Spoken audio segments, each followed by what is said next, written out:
అందరికీ నమస్కారం. నా పేరు డాక్టర్ రమ్య గాయత్రి. ఈరోజు మనం వీడియోలో అధిక బరువు గురించి మాట్లాడుకోబోతున్నాం. ఇప్పుడు మనకి తెలిసిన వరకు చాలామంది అధిక బరువు, ఒబేసిటీతో బాధపడుతున్నారు.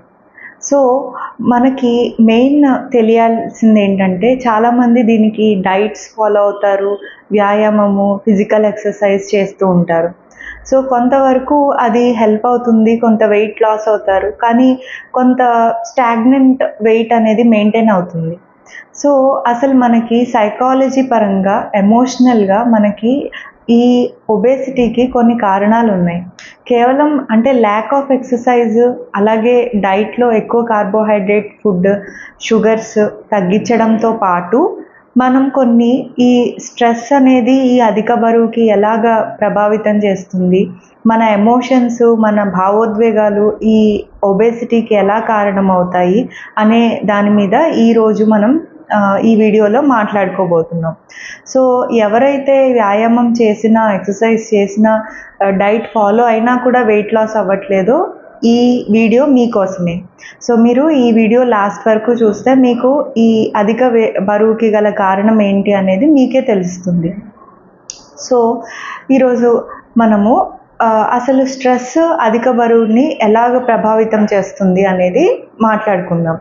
మనము మన మనసు, మన శరీరం అనేది ఏదన్నా ఒక స్ట్రెస్, అధికమైన స్ట్రెస్, ఆందోళన, టెన్షన్కి గురైనప్పుడు మన శరీరంలో కార్టిజాల్ అనే ఒక స్ట్రెస్ హార్మోన్ అనేది రిలీజ్ అవుతుంది. ఈ కార్టిజాల్ ఏం చేస్తుందంటే మన బ్రెయిన్, మన మైండ్కి ఒక సంకేతాన్ని ఇస్తుంది. ఒక థ్రెట్ ఉంది, అవుట్ సైడ్ ఒక థ్రెట్ఫుల్ సిచ్యువేషన్, డేంజర్ అనేది పర్సీవ్ చేస్తున్నాను.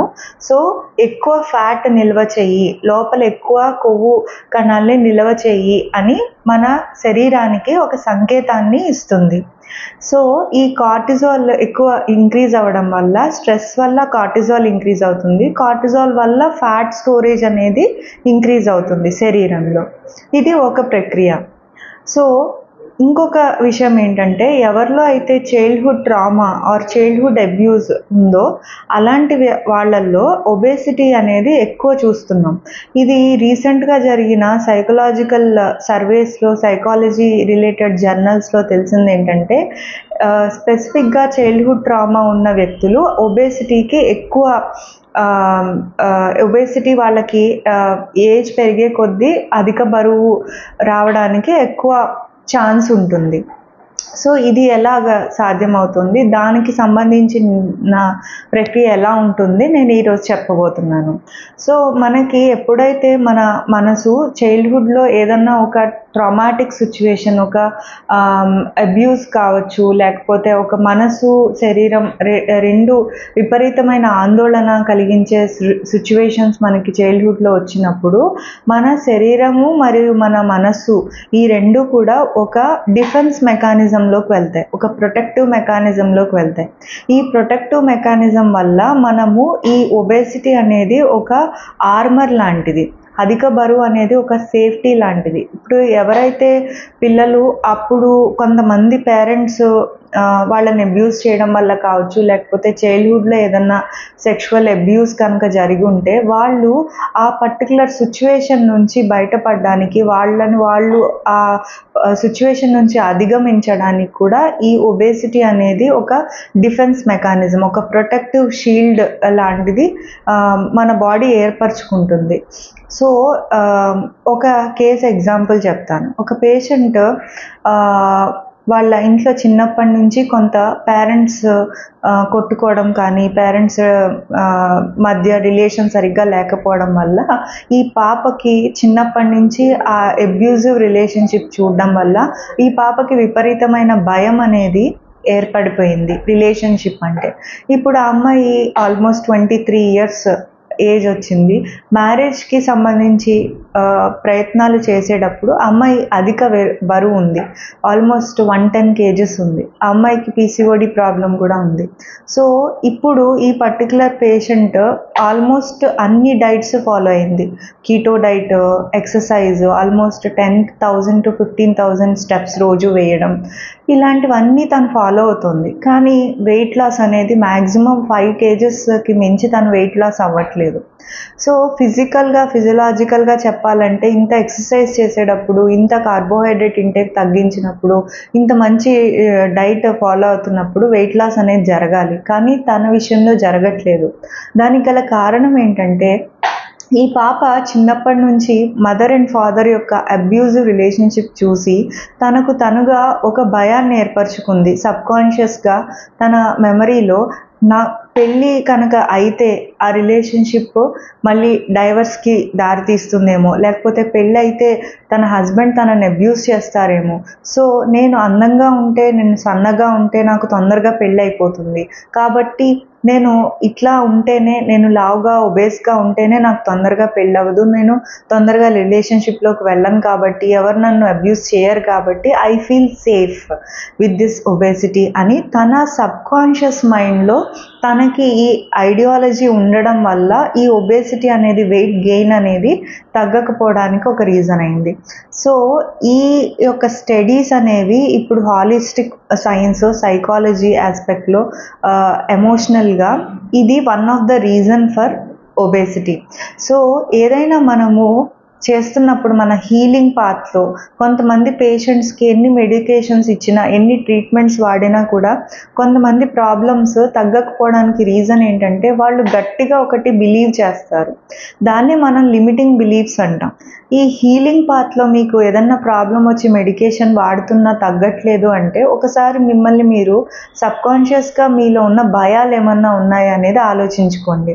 లిమిటింగ్ బిలీఫ్స్ అనేవి ఫామ్ అవుతాయి. అంటే ఫర్ సపోజ్ ఈ పేషెంట్ విషయంలో చిన్నప్పుడు ఇలా జరగడం వల్ల తను ఏ రిలేషన్ అయినా సరే అబ్యూజివ్గానే ఉంటుంది అని ఒక మైండ్లో పడిపోయింది తనకి ఒక ఆలోచన.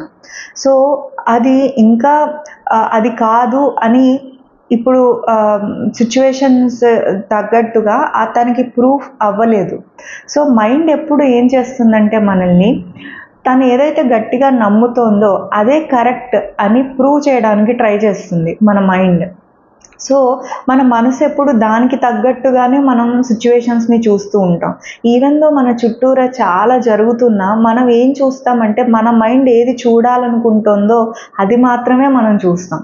సో ఆ మెకానిజం కూడా మన మైండ్లో ఉంటుంది.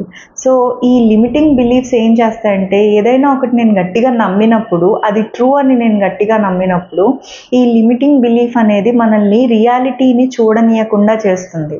సో ఈ పాప విషయంలో తనకి కనుక మ్యారేజ్ అయితే మంచి హస్బెండ్ రావచ్చు, మంచి రిలేషన్లో ఉండొచ్చు, తను హ్యాపీగా ఉండొచ్చు. కానీ తన మనసులో ఏది నమ్మింది, if at all I get married I will get into divorce, or ఆ హస్బెండ్ నన్ను అబ్యూస్ చేస్తాడేమో అన్న భ్రమలో, అన్న సబ్కాన్షియస్ మైండ్ ఆ పర్టికులర్ ఎక్స్పీరియన్స్ని అంత గట్టిగా రిజిస్టర్ చేయడం వల్ల తిను ఈ రకంగా ఒబేసిటీ అనే దానికి బాడీ అనేది ఒక ప్రొటెక్టివ్ షీల్డ్ లాగా ఏర్పరచుకుంది.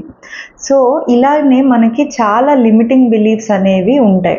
ఈ లిమిటింగ్ బిలీఫ్స్ మన క్యూరేటివ్ పాత్లో, మన హీలింగ్ పాత్లో అబ్స్ట్రక్షన్స్గా ఉంటాయి. సో మనం సబ్కాన్షియస్గా ఫర్ సపోజ్ ఒక పేషెంట్ నేను బరువు తగ్గలేను, నా వల్ల కాదు, నేను ఏం చేసినా నేను బరువు తగ్గను, నా వల్ల కాదు అని గట్టిగా నమ్మాడు అనుకోండి, వాళ్ళు ఏం చేసినా బరువు తగ్గరు. ఎందుకంటే ఒక ఫిజికల్ పాత్లో ఒకవైపు నుంచి మీరు చేయాల్సిన ఎక్సర్సైజు, డైట్ చేస్తూనే నేను బరువు తగ్గను అన్న ఐడియా మైండ్లో ఉండిపోయింది. సో ఈ రెండిటికి కాన్ఫ్లిక్ట్ ఏర్పడుతుంది. ఈవెన్ దో ఫిజికల్ బాడీలో మీరు చేస్తున్న మైండ్ ఏది నమ్ముతోంది, I have difficulty in losing weight, I cannot do what I want to do.